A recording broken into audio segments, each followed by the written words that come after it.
Ô Senhor, libera, Deus, nesta noite, o dom da fé sobre as nossas vidas, Pai. Para que nós possamos crer no Teu infinitamente mais. Para que os nossos olhos não fiquem presos às circunstâncias da situação na qual nós estamos vivendo. Mas que nós creiamos na Tua promessa. E na Tua palavra que é fiel e não mente, não volta, Senhor Deus, vazia. Que nós possamos sair daqui nessa noite tocadas pelo Teu Santo Espírito. Alimentados por essa verdade. E cheios do Teu Espírito em nome de Jesus, Pai. Amém. Glória a Deus. Querido, abra sua Bíblia comigo. No livro de Tiago. Amém? Tiago 2. Nós vamos ler os versos de 17 a 19. Amém? E depois nós vamos ler de 24 a 26. Amém? Tiago 2, 17 a 19. E depois nós vamos ler os textos de 24 e 26. Amém? Assim diz a palavra do Senhor. Tiago 2, 17 e 19. Assim também a fé, se não tiver obras, por si só está morta. Mas alguém dirá, tu tens fé e eu tenho obras. Mostra-me essa tua fé sem as obras, e eu com as obras te mostrarei a minha fé. Crês tu que Deus é um só? Fazes bem, até os demônios creem e tremem. Vamos para o versículo 24.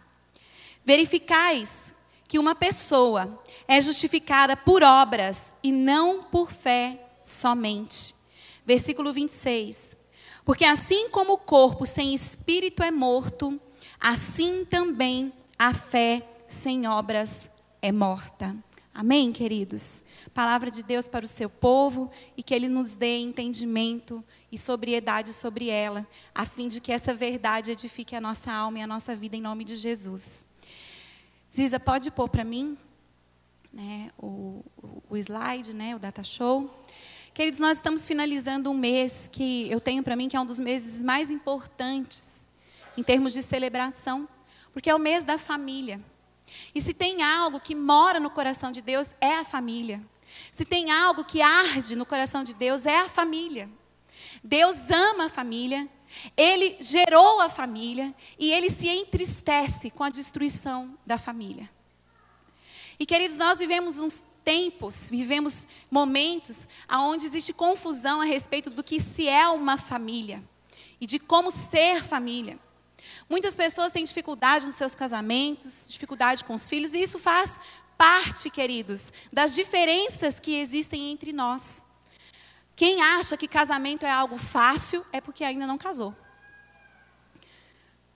Não existe conto de fadas. Eu adoro Cinderela, Branca de Neve, Rapunzel, todos os contos de fadas são lindos. Mas o viveram felizes para sempre não depende apenas de um toque de uma varinha mágica, de uma fada madrinha. Depende de um esforço mútuo, familiar, para que essa felicidade ela se prorrogue, ela se propague ano após ano, dia após dia. É trabalho, é obra, é ação. Não depende só de um sentimento ou de um toque sobrenatural de Deus sobre as nossas vidas. E por isso eu trouxe esse texto, queridos, porque talvez o lugar mais difícil de nós vivenciarmos a nossa fé seja dentro da nossa própria casa. Viver a fé aqui, viver a fé no trabalho é fácil, porque as pessoas não convivem comigo todos os dias, as pessoas não acordam comigo, as pessoas não trombam comigo no corredor, elas não encontram comigo no banheiro, ou na cozinha, ou em qualquer outro espaço. E quando nós estamos diante de pessoas que não fazem parte do nosso convívio diário, nós também tomamos cautela e cuidado para não revelar o pior de nós. A gente gosta de revelar o melhor, e que bom que seja assim, queridos, porque é bom que as pessoas conheçam o nosso melhor. Mas o fato é que quem mora debaixo da mesma casa que eu, conhece não só o melhor, mas também o pior de mim. E é em casa, queridos, que muitas vezes os princípios bíblicos e espirituais, eles são pouco vivenciados. Porque é em casa que o amor deve emanar de forma concreta. É em casa que a fé, que é vivenciada através de obras, deve ser vivida de forma concreta. Porque é em casa que o desafio é maior. E eu quero dizer para vocês, queridos, que não existe amor sem serviço. Quem acha que vai casar e que vai achar uma esposa que vai fazer tudo para si, já está casando errado. Ou quem acha que vai casar e vai ganhar um príncipe encantado, e que esse príncipe encantado vai fazer você andar em carruagens e cavalos brancos o resto da vida, está enganado. O máximo que ele pode te achar, como diz o Emerson, é um pangaré. Ele chama o Davi de pangaré. Queridos, nós precisamos aprender a lidar com a realidade da nossa vida. E a realidade da nossa vida tem que ser entendida também de forma espiritual. Porque no meio, queridos, das desavenças, das dificuldades, no meio da intolerância muitas vezes, como diz o Provérbios, como ferro afia o ferro, assim o homem é seu amigo, no meio ali do amolar dos relacionamentos entre pais e filhos, entre marido e esposa, nós temos a ação sobrenatural de Deus gerando em nós, de fato, um final feliz. Mas isso se nós soubermos e deixarmos e entendermos qual é o nosso papel dentro do nosso lar. E é isso que eu gostaria de compartilhar com os irmãos nessa noite. Que papel é esse? Que obra é essa que nós precisamos desenvolver dentro da nossa casa? Pode passar, Aziza. Pode passar. A família, queridos, é a célula majoritária onde expressamos nossa fé de forma concreta. Você quer agradar a Deus de forma profunda, de forma espiritual? Viva a sua fé dentro da sua casa. Sirva dentro da sua casa. Realize obras dentro da sua casa. Jesus já orienta que, em primeiro lugar, nós devemos cuidar dos nossos. Ele diz isso para os discípulos. Ele diz, olha, eu quero que vocês anunciem, mas em primeiro lugar os nossos, aqueles que estão perto, aqueles que caminham conosco, eles precisam ser edificados, eles precisam ser alimentados. Mas, queridos, o fato é que às vezes a gente oferece o melhor de nós para os que estão de fora e chegamos cansados em casa e despejamos o nosso pior dentro da nossa casa. É isso que acontece. E não há família que resista a isso. Não há coração que resista ao vômito do cansaço. O vômito, queridos, da raiva, da frustração, de um dia de trabalho que talvez não tenha sido o melhor. Não há família e não há coração que resista a isso. Por isso eu quero dizer para você, o primeiro lugar onde a sua fé tem que ser vivenciada com obras concretas é dentro da sua casa. Pode passar, Aziza. Não basta dizer eu te amo. É preciso mostrar com ações. Ou seja, dizer eu te amo, mas fazer tudo contrário à sua palavra, não revela o seu amor. E aqui, queridos, nós precisamos entrar, eu não sei quantos de vocês já leram aquele livro, mas As 5 Linguagens do Amor, que mostra as 5 linguagens, formas que as pessoas se sentem amadas. Algumas pessoas gostam de ser amadas com qualidade de tempo. O que é isso? Gastar tempo, sentar do lado. Eu, por exemplo, queridos, mãe geralmente liga no 220, acorda, já liga e engata a quinta, não é a primeira não, né? Já engata a quinta e já vai, fazendo tudo o que tem que fazer. E lá em casa, o meu marido, o Tiago, não vou falar pastor, o Tiago, né? Ele gosta, a linguagem de amor dele é que eu fique sentado do lado dele, vendo um filme, vendo ele jogar joguinho, ninguém merece. Mas ele se sente extremamente amado. E aí ele me mostra as facetas e as evoluções jogatícias dele, né? Que ele consegue passar de fase e eu não entendo nada, eu mal consigo pegar num console, essa que é a verdade. Mas ele se sente extremamente amado, queridos, quando eu dedico a ele qualidade de tempo. Quando eu faço uma comida diferente que o agrade. Então, se eu deixo de fazer isso, a minha fé, o meu eu te amo, ele não é verdadeiro. Porque eu não estou preocupada com o que agrada a ele de fato. Eu estou preocupado comigo. Uma outra linguagem, queridos, muito própria do homem é a linguagem sexual. Mais do homem do que da mulher. Não estou dizendo que a mulher não tenha necessidade disso, queridos. De fato, ela tem. Mas o homem, ele tem uma necessidade maior dessa coisa do contato físico. Então, uma mulher, quando não entende, negligencia isso, o eu te amo é uma obra morta. Porque os nossos maridos têm necessidades sexuais que nós não temos. Vale aqui, queridos, também um diálogo a respeito disso, uma conversa a respeito das necessidades sexuais mútuas. Uma outra forma de linguagem é presente. Eu, por exemplo, amo ganhar presente. Chocolate, então, gente, a minha vida é, ó, coraçãozinho. Né? Não é difícil me agradar. É presente, tem pessoas que se sentem amadas quando ganham presentes. Qual é a sua linguagem de amor? Porque às vezes, queridos, nós esperamos que as obras sejam realizadas na nossa casa, mas nós não comunicamos o que queremos também, porque achamos que o nosso marido, ou a nossa esposa, ou filhos têm bola de cristal para adivinhar o que eu quero. Nós temos que falar. A comunicação ela é importante dentro do lar. E muitas vezes nós falhamos, pecamos e sofremos porque não conversamos. Não expomos os nossos sentimentos de forma branda, de forma equilibrada, de forma mansa. E aí, queridos, quando aquilo que eu desejo não é atendido, eu me enfureço diante do meu marido ou da minha esposa e o circo já está armado e é só jogar gasolina que pega fogo. Pode passar, Aziza. E aí eu pergunto para você, se a fé sem obras ela é morta, e essas obras elas têm que ser vivenciadas dentro do nosso lar, que ações você gostaria que fossem expressas e vivenciadas no seu lar? Quais são as obras que você quer que sejam vivenciadas no seu lar? Como o amor pode ser provado na sua família? Qual serviço você tem abnegado ao outro dentro do seu lar? E às vezes, queridos, pode estar passando pela sua cabeça assim, eu não faço porque o outro não faz também para mim. E aí fica aquela toma lá da cá, e ninguém faz, e o tanque emocional e espiritual da família vai se esvaziando, e aí Satanás encontra brechas dentro da nossa família, e o amor, queridos, vai se esfriando, porque havendo línguas, como diz 1 Coríntios 13, o amor pode acabar. E línguas aqui, queridos, é confusão. Havendo confusão, o amor se esvai.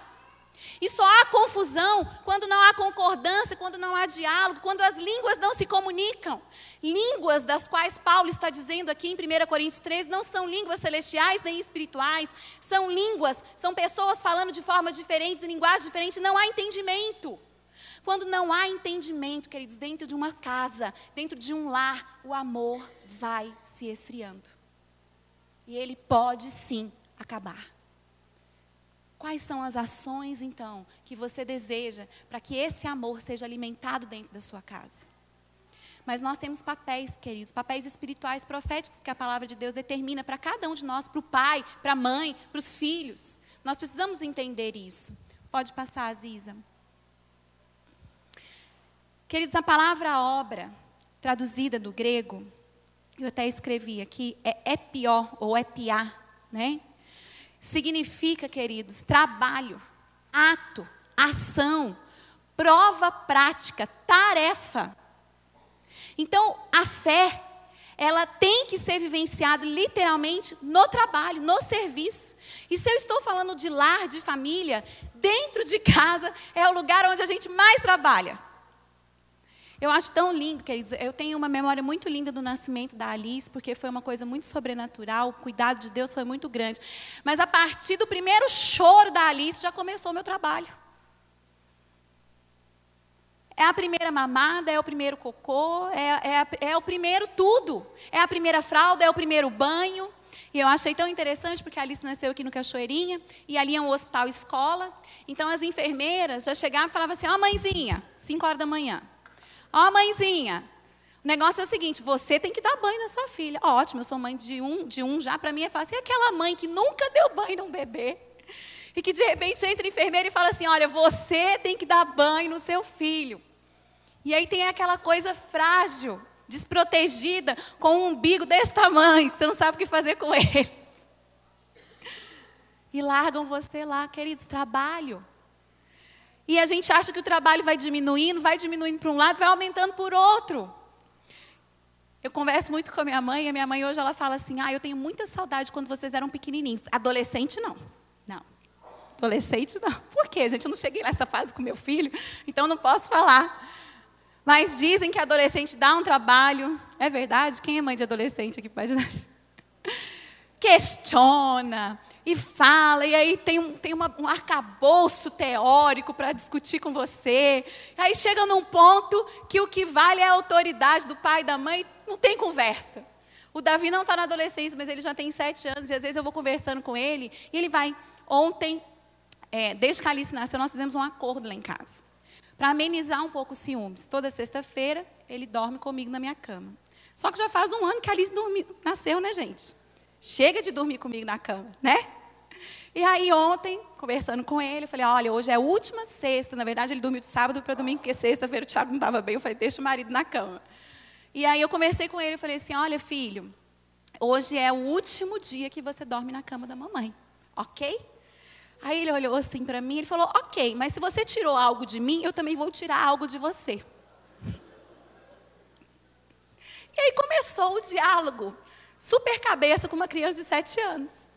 Eu falei, oi? Ele falou, porque não é justo. Você está tirando o meu direito de dormir na sua cama e eu quero saber o que eu vou tirar de você. E aí, queridos, baixou a mãe em cima de mim. Falei, oi, olha aqui, não tem conversa. Eu sou a mãe, eu mando nessa casa. Eu estou dizendo para você, não vai dormir na minha cama, mas você não vai tirar nada de mim. O dia que você for pai, for mãe, tiver a sua casa, se vira para fazer o que você quiser. Aqui, quem manda sou eu. E ele olhou assim, abaixou a cabeça, saiu meio frustrado. Falei, tirar o quê? Vai tirar o quê de mim? Eu ainda te dei algo que nem era seu. Te dei a cama. Tirei meu marido da cama. Que é isso? E está conversado, queridos. E ele acordou hoje e falou assim, ontem à noite foi o último dia, né, mãe? Meio que tentando negociar, né? Eu falei, foi o último e não tem conversa. Queridos, é difícil. Não é fácil. Dá trabalho. Exige da gente. Muitas vezes coloca a gente em situações inimagináveis. Eu não sei vocês, mas tem hora que dá vontade de chorar. O que eu faço diante dessa situação? Quando não, você não quer pegar e bater. Porque tira você do prumo. É trabalho. É serviço, não é fácil. Pode passar, Aziza. Podemos entender, portanto, queridos, que a construção de uma família é uma tarefa árdua, onde atos de amor, tarefas práticas diárias, o trabalho mútuo irão alicerçar essa família. Chega, queridos, de definir papéis masculinos e femininos. Nós já evoluímos, nós estamos no século 21. Deve haver diálogo entre o esposo, entre a esposa, entre os filhos, sobre quais são as necessidades da família. Afinal de contas, queridos, hoje as mulheres trabalham tanto quanto os homens. Às vezes mais do que os maridos. Glória a Deus, eu quero dizer assim que glória a Deus pelas esposas que têm o privilégio de serem só mães. Eu quero dizer que eu queria. Hoje, depois do 2º filho, ia ser um privilégio, que é isso, porque o que o filho mais precisa é da presença da mãe. As mães que têm que trabalhar o dia inteiro são penalizadas, porque elas chegam cansadas e não conseguem se doar da forma como os filhos precisam. Então, glória a Deus pela vida dessas mulheres que escolheram e que têm condições de ficar dentro do seu lar e cuidar dos seus filhos. Louvado seja Deus pela vida de vocês. Mas eu quero dizer que não é assim. E aí, queridos, a mulher chega em casa e o homem está esperando a janta sentado na frente da televisão, sendo que ela trabalhou a mesma coisa que ele durante o dia. O mínimo de uma ação concreta que o marido pode perguntar é: você está precisando de alguma coisa? Você quer que eu ajude você em alguma coisa? Atos de amor que constroem um relacionamento e que solidificam a relação e que não dão brechas para Satanás entrar e criar confusão dentro do nosso lar. Pode passar, Aziza. Família é lugar de serviço. Então, quem ficou noiva aí, né, o Eliseu e a Amanda, vai pensando. Se você acha que você está trabalhando hoje, você vai trabalhar mais depois que você casar. É verdade. Eu estou mentindo, gente? Eu estou mentindo? Quem é casado sabe do que eu estou falando. Porque quando a gente é solteiro, você chega em casa, eu morei em República e depois morei sozinha, num apartamento. Gente, você não quer cozinhar? Você come um ovo com pão. E hoje a modernidade é tão grande, você não precisa nem fritar, você põe no micro-ondas. Olha que coisa maravilhosa. Agora, você tem marido, você tem filho, Você tem bebê em casa, tem que dar janta. Tem que fazer um arroz, não tem conversa. E a rotina, essa coisa do dia a dia, ela é maçante, ela cansa. Gente, quem gosta de lavar roupa, fala para mim. Ai. E passar? Não, isso não é de Deus. Por isso que quando eu passo roupa, eu coloco um louvor para glorificar, para eu não pecar. Verdade, vocês estão rindo? É verdade. Radinho lá de casa convertido também, viu, Marilene? Para não pecar, gente, porque se tem uma coisa que me tira do prumo é passar roupa. Mas tem que passar. E agora aumentou, triplicou, quadriplicou. Não sei o que aconteceu, que a roupa não acaba nunca. Roupa devia ser comestível. Você usa e come. E já elimina o problema. Família é lugar de serviço, queridos. Pode passar, Aziza. Bom, mas nós temos algumas lições práticas. Qual é o meu papel, então, dentro disso? O que eu faço como marido? O que eu faço como esposa? Qual é o papel do filho? Pode passar, Aziza. Assim também, os maridos devem amar a sua mulher como ao próprio corpo. Quem ama a esposa, a si mesmo se ama. Abrem Efésios 5 comigo, queridos. Nós vamos analisar um pouquinho essa carta de Paulo. Lembrando que nós estamos falando de obras, de fé, de serviço. Mas esse serviço ele tem que ser vivenciado dentro do propósito espiritual de Deus para a família. Vamos ler aí Efésios 5, 28 e 29. Que eu acabei de ler ali. Diz assim: assim também os maridos devem amar a sua mulher como ao próprio corpo. Quem ama a esposa, a si mesmo se ama, porque ninguém jamais odiou a própria carne. Antes a alimenta e dela cuida, como também Cristo o faz com a igreja. Eu quero fazer um destaque aqui, queridos, para uma palavra que eu escrevi ali. Assim também os maridos devem amar. E quando a gente fala desse verbo aqui, esse verbo aqui no grego é agapate. Não é um amor sexual. Não é um amor de amigo. Nós estamos falando aqui do amor com o qual Deus ama a sua igreja e nos ama. É um amor, queridos, sobrenatural. É um amor do qual eu vou dizer, nós humanamente não conseguimos amar, mas pelo fruto do Espírito em nós é possível. Jesus está dizendo para os maridos assim, através da vida de Paulo, escrevendo para Efésios: maridos, eu quero que vocês amem com ágape, com um amor incondicional, um amor que se entrega, um amor que se doa, um amor que se sacrifica pela sua esposa. E isso é muito sério, queridos, porque hoje o que eu tenho visto são maridos que não querem mover um dedo em função das suas esposas. Como se elas tivessem obrigação de trabalhar fora, de cuidar da casa, responsabilidade dos filhos, do mercado, da farmácia e de tudo além que sobrar. Porque eu já trabalho e boto dinheiro dentro de casa. Eu vou dizer com toda a autoridade espiritual em nome de Jesus, está repreendido isso em nome de Jesus. Isso não é papel de marido. O marido, segundo a palavra de Deus, ama. Vamos ler o versículo 25? Versículo 25 diz assim: maridos, amai, de novo, agapate, vossa mulher, como também Cristo amou a igreja, e a si mesmo se entregou por ela, para que a santificasse, tendo-a purificado por meio da lavagem de água pela palavra. Entendeu alguma coisa, queridos? Eu vou explicar, eu vou traduzir. Paulo está utilizando aqui uma linguagem sacerdotal neste texto. Se você acompanhar a leitura, você vai ver que ele disse que o amor do marido pela esposa santifica essa esposa, porque ela é purificada pela lavagem da palavra. Que lavagem é essa? Queridos, a ideia que Paulo tem, e que é a ideia espiritual, é que o homem, homens, escutem isso, entendam isso, maridos, vocês são sacerdotes do lar. É isso que a palavra de Deus está dizendo. E hoje, por conta de algum feminismo mal interpretado, nós não queremos dar mais ao homem o lugar que lhe é devido. E queremos, como mulheres, assumir o papel e o lugar que é do homem. Isso é coisa do diabo. Eu não quero, não. O meu marido é sacerdote da minha casa. Espiritual. Sabe por quê, queridos? Um sacerdote, quando ele entrava no templo, existia um vaso de cobre, aonde ele tinha que se lavar, se purificar, para que ele pudesse fazer os sacrifícios. E o sacrifício, uma vez feito, santificava e purificava aquela pessoa, aquela família. Você é sacerdote do lar.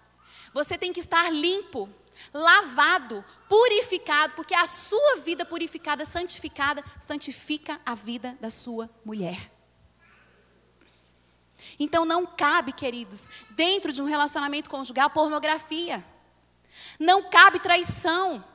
Porque essas coisas, elas não só não santificam a sua vida, queridos, como enojam, sujam a sua vida e automaticamente suja a sua esposa. Quem faz uso de pornografia e é casado, suja a sua mulher. Quem trai a sua esposa, dentro de um relacionamento matrimonial, alicerçado e aliançado diante de Deus, está sujando a sua mulher. Porque a sua santidade, marido, santifica o seu lar e santifica a sua esposa. Isso é muito sério. É disso que Paulo está falando. Quando eu amo, eu me purifico. Eu guardo o meu coração só para minha esposa. E eu a sirvo como Cristo amou e se entregou pela igreja. Querido, se for necessário, o marido morrerá pela sua esposa. É isso que Jesus está falando. Vocês conseguem entender a seriedade desse texto? A profundidade desse texto? E a minha pergunta fica, maridos, vocês têm amado as suas esposas a esse ponto? Pode passar, Aziza.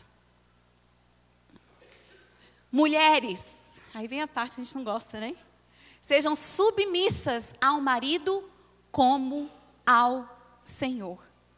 Quando já chega nessa primeira frase, a gente já não quer ouvir mais, né? Sejam submissas ao marido. Mas eu gosto da segunda parte. Como ao Senhor. Como eu me submeto ao Senhor, queridos? É difícil servir a Deus? O nosso Deus é um Deus mau? É um Deus de amor. É tão maravilhoso submeter-se ao Senhor, porque eu sei que o que eu vou esperar dele é o melhor para mim.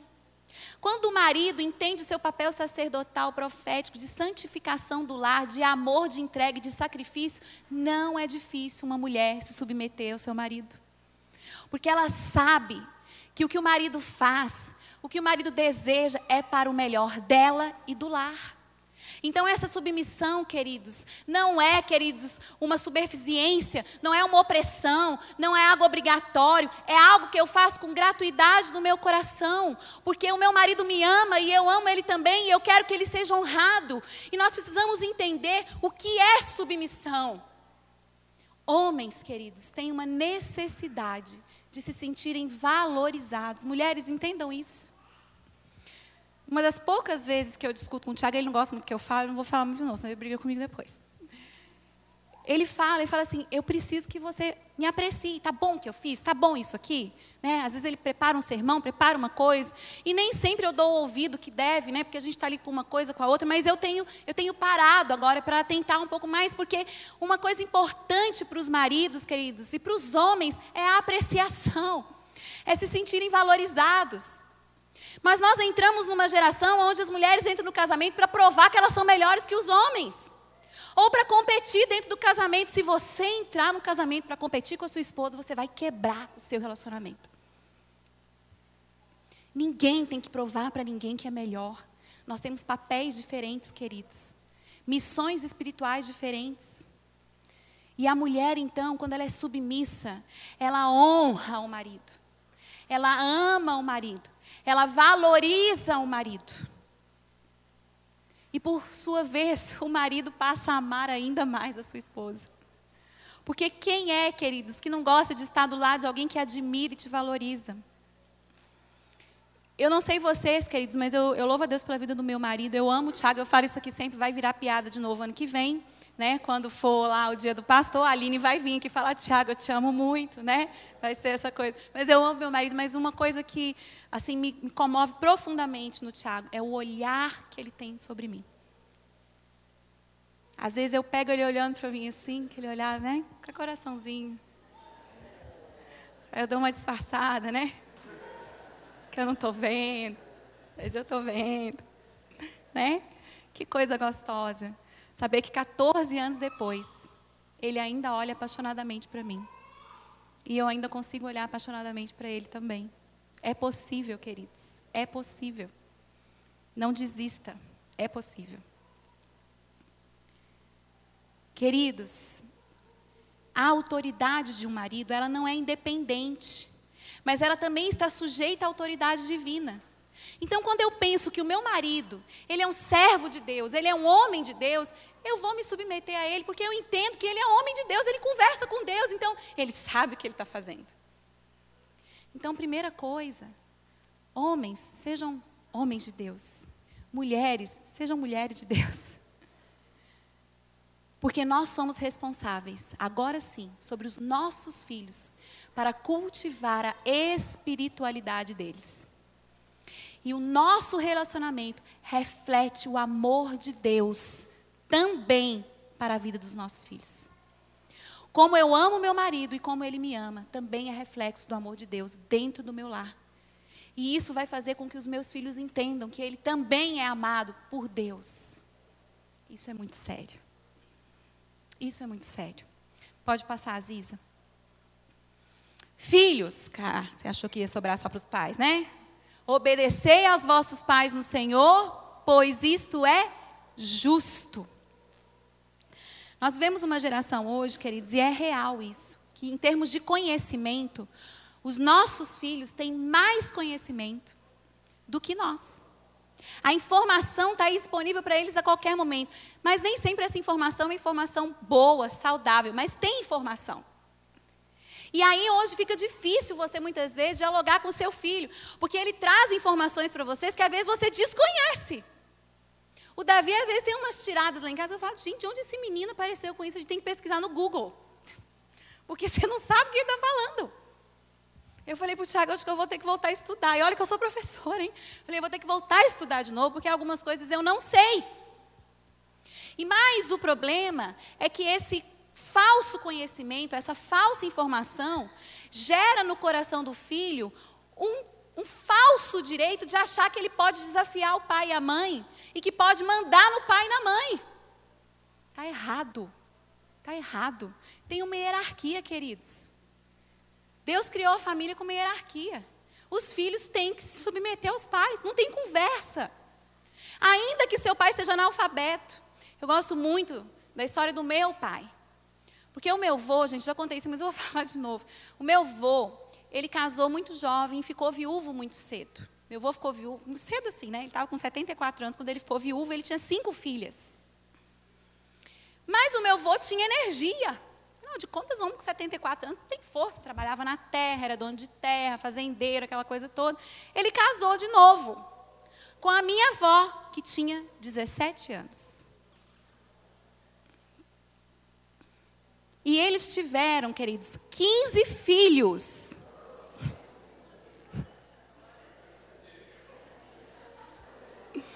Meu avô, ó, poderoso meu avô. Quem conhece a minha família sabe que eu não estou mentindo. A irmã mais velha do meu pai morreu esse ano com 103 anos. E o meu avô faleceu com 92, com uma filha de 2. Por isso que eu acredito na palavra, Abraão foi pai. E Sara também. Porque se meu avô tinha 90 e foi pai, nessa época, você imagina naquela. Mas o meu avô era analfabeto. E sabe como que ele aprendeu a ler? Um pastor metodista, passando pelas bandas da fazenda do meu avô. Bateu lá na porta, começou a conversar, criou um grupo pequeno na casa do meu avô. Começou a evangelizar a família, porque eram muitos filhos. E o meu avô começou a aprender a ler pela Bíblia. E assim a família toda foi sendo tocada, foi sendo transformada, e todos foram sendo ganhos para Jesus. Herança de um pastor que teve a ousadia de evangelizar. E o meu avô, independente se ele era analfabeto ou não, se tinha que estudar não, ele era autoridade sobre a casa dele. E hoje, quando eu ouço as histórias dos meus pais, dos meus tios, o respeito que eles tinham pela herança espiritual que o meu avô deixou para a nossa família. Meu pai vai fazer 70 anos quarta-feira, ele fala, a maior herança que o meu pai me deu foi Jesus. E eu pergunto para você, qual a herança que você tem deixado para o seu filho? O que você está deixando para o seu filho? Porque as coisas desse mundo, queridos, elas perecem. Mas Jesus é algo eterno, do qual, queridos, ninguém, nem a morte, nem a vida, nem as coisas do presente, nem do porvir, nem poderes, nem altura, nem principados, nem potestades, coisa alguma pode nos separar do amor de Deus que está em Jesus Cristo. E hoje, quando eu oro com Davi, a gente ora todas as noites. Quando eu tenho oportunidade, eu falo para ele, filho, a maior herança que eu e o papai podemos deixar para você é Jesus. Filhos, obedecei a vossos pais no Senhor. Você quer honrar Jesus, filho? Honre o seu pai.